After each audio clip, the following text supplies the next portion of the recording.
বেরোচ্ছিলাম বাসা থেকে, এমন সময় বাবা বলল, তোমার কাছে কি 500 টাকা হবে? হঠাৎ কেমন যেন একটা অদ্ভুত অনুভূতি হলো। বাবার দিকে তাকিয়ে মনে পড়ে গেল সেই ক্লাস টুর একটি কথা।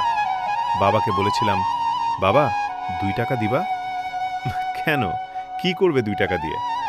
আমি আইসক্রিম খাবো। আইথোবা 2টা বরফের সাথে নারকেল দেয়া আইসক্রিম পাওয়া যেত। বাবা 2 টাকার পরিবর্তে 5 টাকা দিয়েছিল।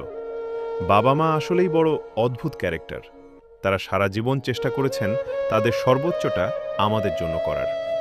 সময় কতটা দ্রুত চলে যায়। আজ বাবা অবসরপ্রাপ্ত। কেন যেন খুব কান্না পেল, জানি না।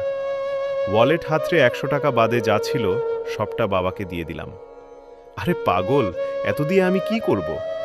আমি, বাইরে যাও, তোমার দোস্তদের সাথে আড্ডা দিবা, চা নাস্তা খাবা আর কি, বলেই উল্টো ঘুরে হাঁটা শুরু করলাম, নিজের চোখের পানি এড়াতে।